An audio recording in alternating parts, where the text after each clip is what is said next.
안녕하십니까. 최양호의 주간경제리포트 김성민입니다. 네, 주경리 오늘 네 번째 시간입니다. 오늘은 문재인 대통령의 취임 1주년 맞아서 특집으로 한번 진행해 볼까 합니다. 도움 말씀에는 오늘 두 분 함께 하겠습니다. 먼저 오늘도 최양호 현대경제연구원 고문 나와 있습니다. 고문 안녕하세요. 반갑습니다.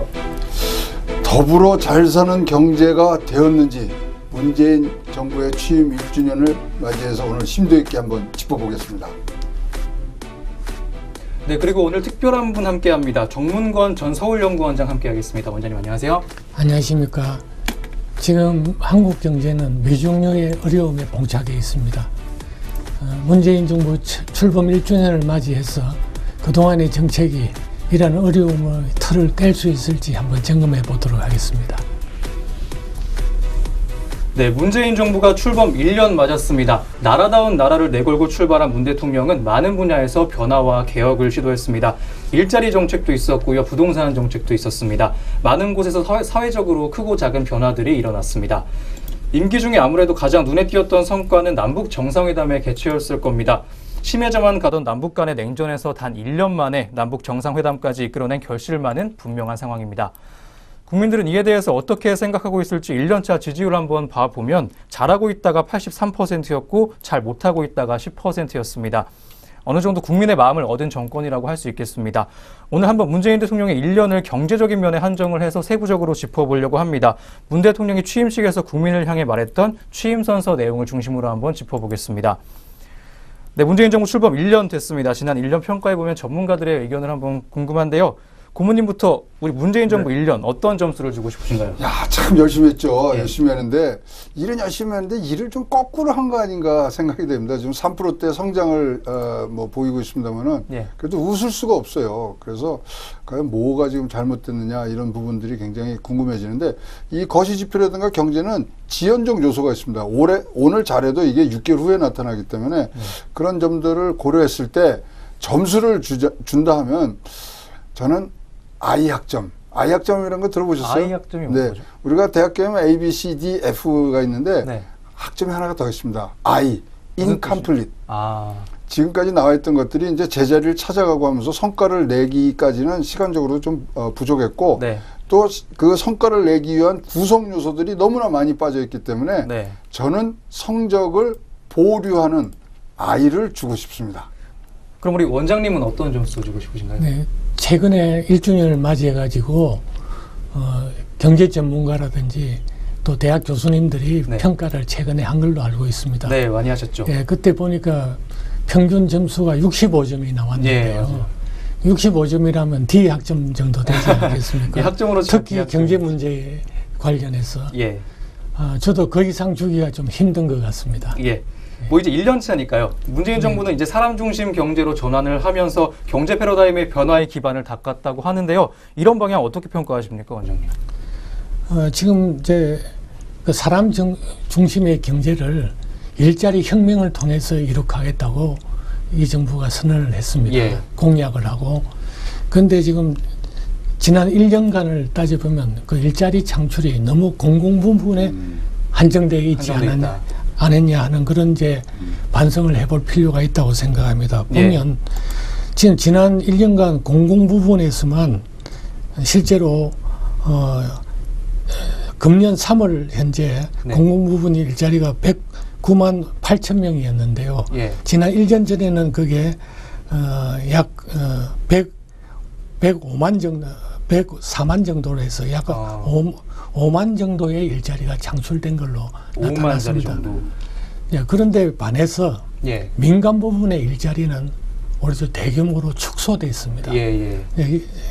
그 한 예가 우선 뭐 한 부분을 보더라도 음식 숙박업을 보면 금년 1, 4분기하고 지난 1, 4분기를 비교해 보면 일자리가 약 9만 8천 개가 감소한 걸로 나타납니다. 그러면 그 네트로 하면 일자리는 오히려 전체적으로는 감소를 했다. 그렇게 보기 때문에 사람 경제의 중심을 이룩하는 데는 미흡하지 않았나 그렇게 평가할 수 있겠습니다. 네, 일자리 얘기가 나왔습니다. 이제 첫 번째 주제 한번 가볼 텐데요. 문재인 대통령은 취임식에서 일자리를 강조했습니다. 저희 주경리에서는 당시 문재인 대통령의 워딩 그대로 한번 떠올려 보면서 한번 짚어보려고 합니다. 문재인 대통령은 당시에 선거 과정에서 약속했듯이 무엇보다 먼저 일자리를 챙기겠다라고 공언을 했습니다. 동시에 재벌 개혁에도 앞장서겠다고 말하기도 했는데요. 문재인 정부 하에서는 정경유착이라는 말이 없어질 것이라고 덧붙이면서 강조하기도 했습니다. 먼저 일자리 문제부터 한번 짚어보겠습니다. 문재인 대통령이 취임 초기에 대통령 집무실에 일자리 상황판 설치하겠다고 하면서 굉장한 열의 가지고 임했었는데 고모님 어떤 정책들이 있었나요? 일자리 정책. 말씀하신 대로 지금 일자리 현황판 그다음에 제일 먼저 외부 행사를 가신 게 인천공항을 갖고 이 비정규직을 정규직 100% 제로화하겠다는 얘기들을 하시면서 6월 1일 작년 6월 1일에 일자리위원회가 대통령 직속으로 생깁니다. 그래서 부총리급이 이제 갔죠. 그러고서 추경이 벌써 2번이나 했어요.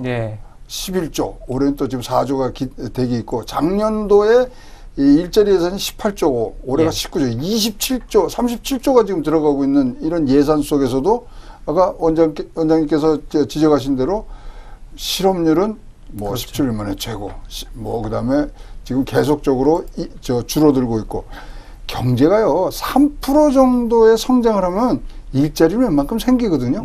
그럼에도 불구하고 이제 일자리 취업자 수가 달에 한 30만 명은 돼야 되는데 그게 3분의 1, 10만 명으로 좀 줄어있는 상태가 과연 무엇이 잘못됐는가 이런 것들을 좀 봐야 되는데요. 자, 그러면서 4번의 대책이 발표가 됩니다.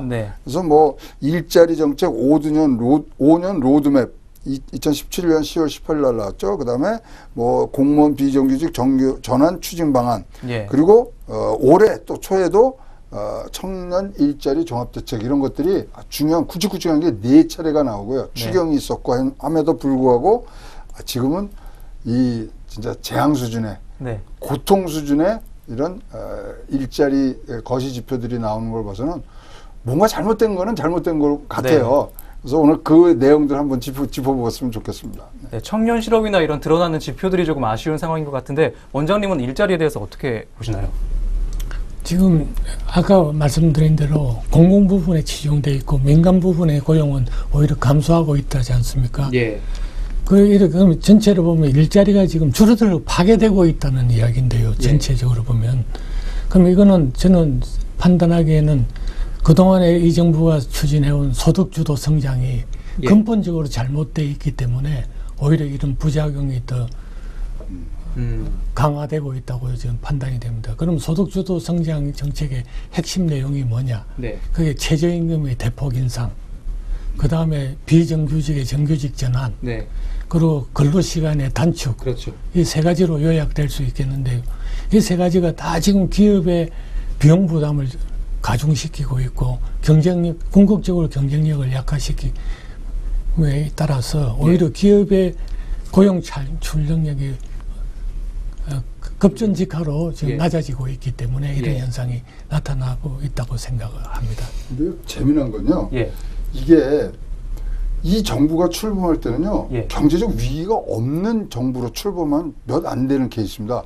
자, 과거를 짚어보면 김대중 정부 때는 외환위기가 있었죠. 그다음에 노무현 정권으로 가면 카드 대란이 있었어요. 이명박 때 이제 광우병 뭐 이런 것들이 쭉 나오죠. 그다음에 박근혜 정부 출범할 때는 세계가 아주 굉장히 저성장 그리고 굉장히 이 경제 수축의 그런 시기를 했는데 문재인 정부 출범할 때 경제가 살아나고 있었거든요. 살아나고 뭐 세계가 3.9%의 그런 이 보지 못했던 경제 성장률을 갖고 가는데 또 불구하고 이런 현상이 나와 있는 것은 뭔가 동조화가 안 되고 있다. 이런 것들에 대해서 좀 내심히 봐야 되는데 근본적으로요. 이 정권의 지금 판단은 뭐냐면 일단 시장이 실패했다고 아예 단언을 하고 있어요. 낙수 효과가 절대 없다. 그러니까 수출 대기업의 중심으로 없다. 이러한 것들을 지금 내놓고 있기 때문에 그런 부분들에 대해서 아주 전제 조건으로 나와서 지금 원장님께서 지금 지적하신 바대로 소득 주도 성장 어떤 나라도 가본 적이 없는 것 같아요. 근데 그거를 지금 그런 전제하에 그걸 고칠 생각을 안 하고 아예 전면 부정을 한 그런 시각에서 출발한 점이 조금 이런 불편한 결과들을 지금 나오고 있지 않느냐 이렇게 보여집니다. 저는. 예. 지금 일자리에 대한 얘기 나눠보고 있습니다. 일자리 정책들이 많이 나왔는데 이 추진 과정을 다시 한번 짚어봐야 될 것 같습니다. 고문님부터 한번 짚어주실까요?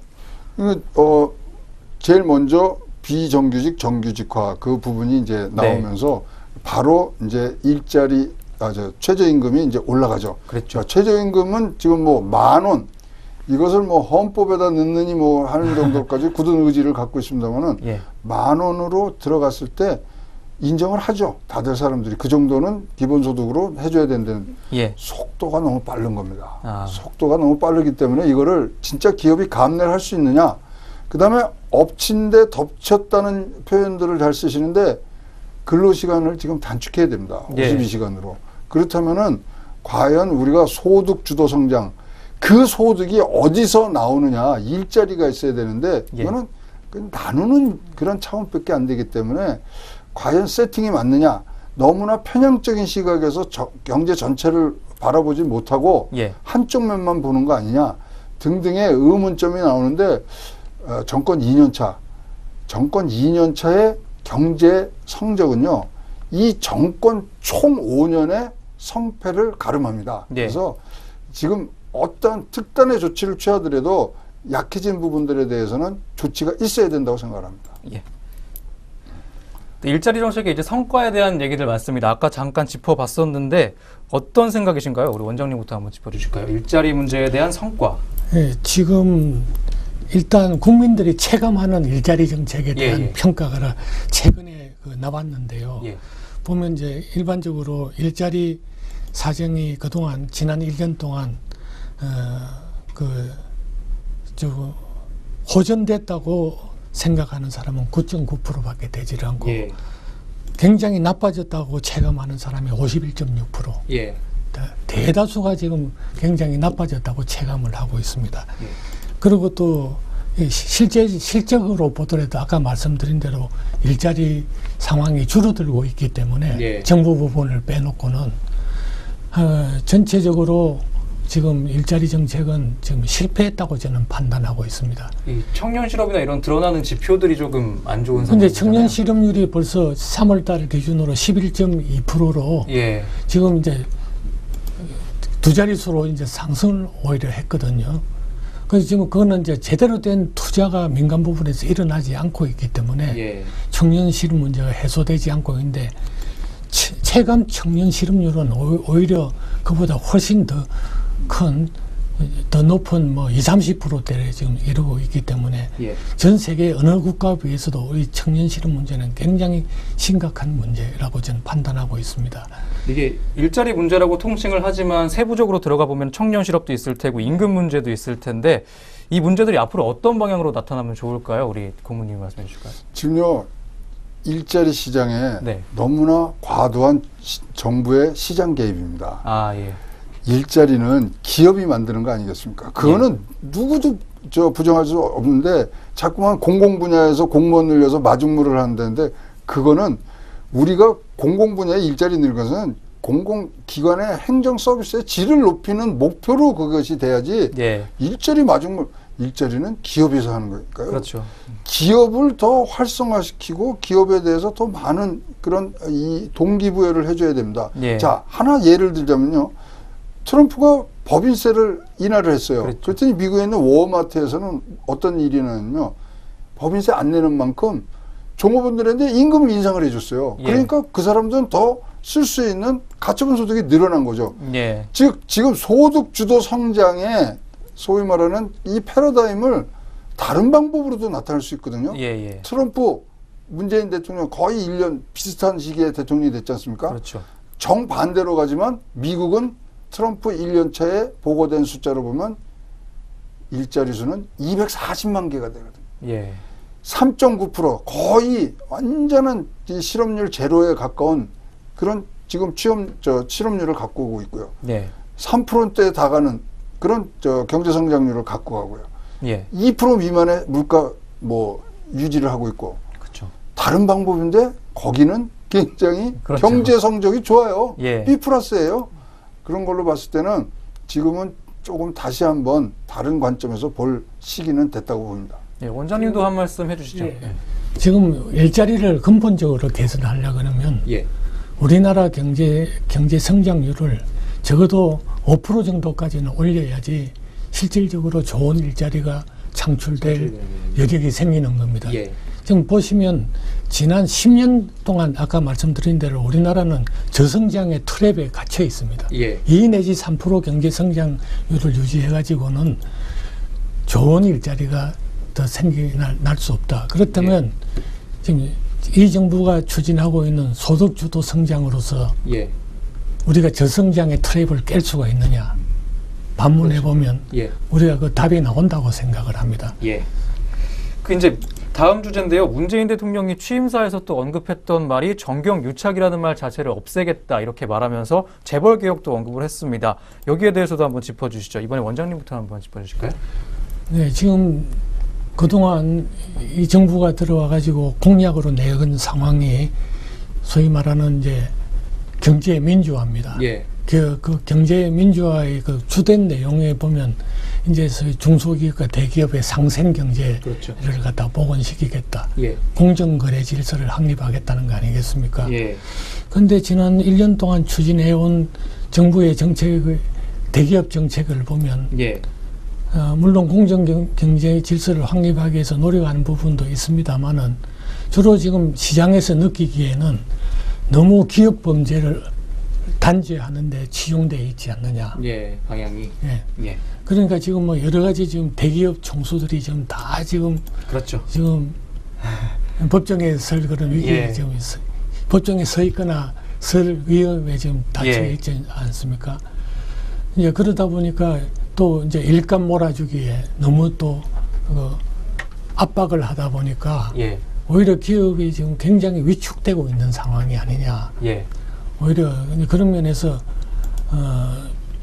공정경제 시장 확립이라는 이런 좋은 목적에서 시작을 하고 있지만은 지금 그게 그 강도나 또 정책의 우선순위 측면에서 평가할 때 예. 너무 기업의 활동을 위축시키는 방향으로 진행되고 있어서 안 그래도 지금 어려운 경제 상황에 어려움이 더 가중되는 쪽으로 작용하고 있지 않나 그래 우려되고 있습니다. 예. 고모님은 여기에 대해서 어떻게 생각하시나요, 현재? 재미난 그 자료가 하나 나왔어요. 예. 경실련에서 조사를 했는데 예. 경제 민주화 관련해서 예. 이 정부에서 제일 잘한 게 뭐냐? 그러니까 1등이 뭐가 나오냐면 재벌 개혁이 나왔어요.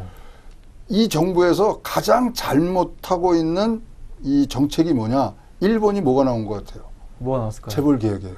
아. 잘한 거에도 1등이고 잘못한 거에도 1등이 나왔어요. 보기에 따라 다른 거. 그리고 앞으로 어떠한 주력해야 될 정책이 뭐냐? 예. 그 1번이 재벌 개혁이 나왔습니다. 자, 이 세 가지 굉장히 좀 상반되는 그 결론들이 나왔는데 세 가지를 봤을 때 재벌 개혁이라는 큰 대의명분에 대해서는 국민들이 공감을 한다고 봐요. 예.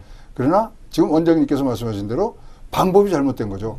옥죄고 하는 게 아니라 대기업은 대기업으로서의 경쟁력을 넓혀나가되 예. 지배구조 개선이라든가 특히 우리가 뭐 지금 대한항공에서 보듯이 그런 갑질이 없어지는 부분 예. 그런 걸 바라는 거기 때문에 지금 핀트가 열심히는 일하는데 예. 지금 거꾸로 좀 돼 있다. 예. 그래서 관심이 굉장히 국민들이 많고 거기에 동의를 하는데 방법적으로는 지금 국민들이 이해를 잘 못하고 있는 부분이라고 생각합니다. 예. 의욕만 앞선 거죠. 그렇죠. 거꾸로 일하면 안 됩니다. 열심히 일하면 안 됩니다. 예. 스마트하게 일해야 됩니다. 그렇죠.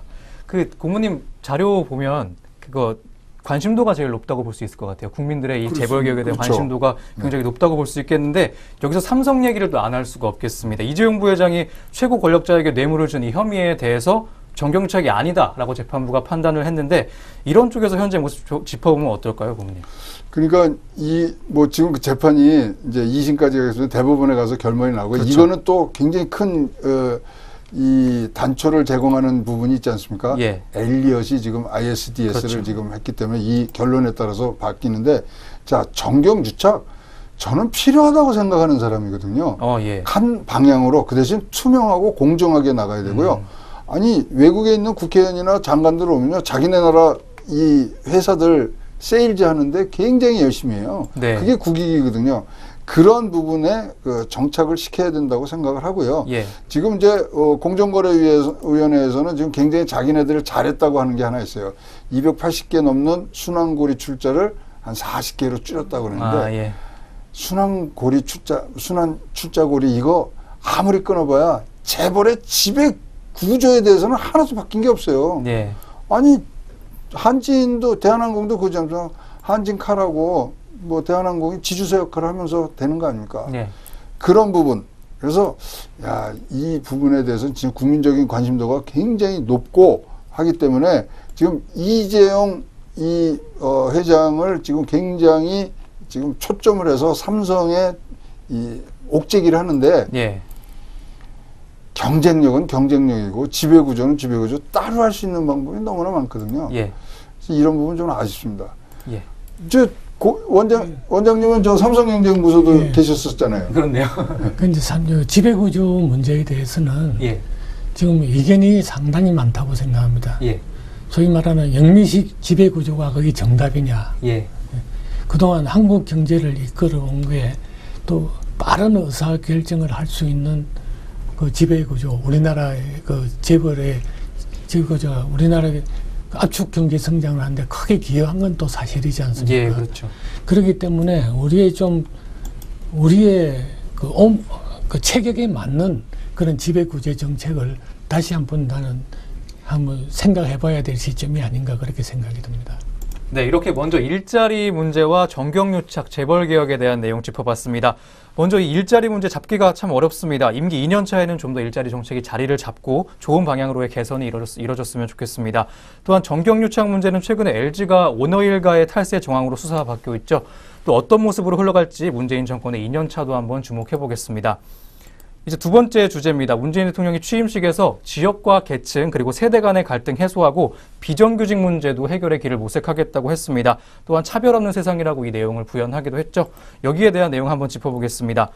먼저 비정규직에 대한 내용입니다. 1년 전에 문 대통령이 첫 외부 행사로 인천공항 찾았어요. 그래서 비정규직의 정규직 전환을 얘기하기도 했는데 현재 상황 어떻습니까, 원장님? 지금 그 비정규직, 정규직 전환은 지금 공공부문 위주로 지금 추진이 되고 있습니다. 예. 그리고 이제 일부 이제 최근에는 민간 부분 쪽에서는 이 백화점이라든지 이런 이제 유통 이런 부분에서 비정규직을 정규직으로 전환하는 이런 이제 움직임이 나타나고 있는 상황인데요. 예. 지금 사실 그 갑작스러운 이런 비정규직의 정규직 문제는 상당 부분 그 산업의 경쟁력 문제하고도 연관되어 있기 때문에 예. 조심스럽게 진행이 되어야 된다고 생각합니다. 예를 들어서 우선 이 비정규직이 왜 탄생했느냐 보면 1997년도 IMF 위기 이후 예. 그 당시에는 한국의 노동시장이 굉장히 고임금으로 인한 소위 비효율적인 그런 경쟁 체제를 가지고 있기 때문에 우리가 예. IMF 위기에 들어갔던 거거든요. 예. 그걸 해소하기 위해서 생긴 게 비정규직이었습니다. 예. 근데 지금 와가지고 그때 생긴 그 비정규직을 다시 정규직으로 다 전환을 한다 그러면 다시 그 경쟁력 문제가 생기지 않겠습니까? 그러지 예, 않기 그렇죠. 위해서는 저는 그 노동시장의 정비를 수용할 수 있는 그 주변 환경을 정비한 다음에 점진적으로 나는 도입을 해야 된다고 생각을 하는데, 예를 들어서 지금 우리나라는 호봉제가 위주로 아직 임금 체계가 돼 있지 않습니까? 그렇죠. 이걸 직무급 위주로 전환하지 않는 상황에서 예. 비정규직을 정규직으로 전환한다면 우리가 다시 97년 이전으로, 외환위기 이전으로 돌아가는 그런 우를 범할 가능성이 큽니다. 예. 이 공공부문 비정규직 제로 선언까지 짚어봤고요. 다음으로는 이제 지역, 계층, 세대 간의 갈등 해소 문제를 한번 봐야 될 것 같습니다. 여기에 대해서는 지난 1년 동안 어떤 변화와 노력들이 있었나요, 고문님? 지금 뭐 더불어 잘 사는 세상, 그리고 고르게 발전하는 지역, 뭐 이게 이제 사실은 이 국정 과제에 굉장히 중요한 축을 이루고 있는데요. 자, 세대 간을 보시면은 우리가 굉장히 청년 실업에 대해서 굉장히 우리가 걱정하는데요. 사실상 가장 많은 취업자 수가 감소된 연령층이요, 30대, 40대예요. 예. 그러니까 이게 지금 어디에 초점을 맞춰서 가느냐에 따라서 세대 간의 격돌이 벌어질 수가 있습니다. 예. 그다음에 65세 이상의 또 취업률이 올라가거든요. 근데 거기는 다 달에 35만 원짜리 지금 뭐 비정규직인 일용직들이 지금 올라가는데 우리가 뭐 다른 눈으로 좀 보고 있고요. 예. 그래서 자, 세대 간 그다음에 지역 간 이것들을 보려면요. 현미경 같은 그러한 눈으로 봐야 되는데 지금 이 정부는 만원경으로 보고 있어요. 예. 평균치만 지금 갖고 가면 됩니다. 그래서 이 부분이 진짜 공약으로 그렇고 우리나라가 양극화라든가 지역 불균형 이것이 굉장히 심각한 문제인데요. 이러한 문제를 보려고 그러면 진짜로 달을 보는 만원경으로 봐서는 안 되고요. 예. 세포와 세포 분열을 할 수 있는 그런 세심한 것까지 보는 현미경으로 봐야 되는데 예. 그런 점에서는 뭐 우리가 뭐 진짜 술자석에서 얘기하는 것처럼 예. 프로가 없습니다. 프로야만이 이것을 볼 수 있고 전문 선수들이 와서 붙어야 되는데 지금 구경꾼만 많이 만원경으로 지금 보고 있다고 그렇게 생각을 합니다. 예, 또한 보수와 진보 간의 갈등 없애겠다고도 했습니다. 이제 협치라는 게 좀 강조하고 싶은데요. 협치라는 게 참 어려운 일이겠지만 여야 간의 협치가 좀 실현이 돼서 굵직굵직한 법안들도 좀 앞으로 처리가 되고 방향으로의 변화가 좀 일어날 수 있는 대한민국이 됐으면 좋겠습니다. 네, 오늘 주간경제 리포트 문재인 대통령의 취임 1년 맞아서 특집으로 진행하고 있습니다. 2부에서도 이어서 지난 국정운영 내용들을 한번 조명해 보겠습니다. 저희는 2부로 다시 돌아오겠습니다.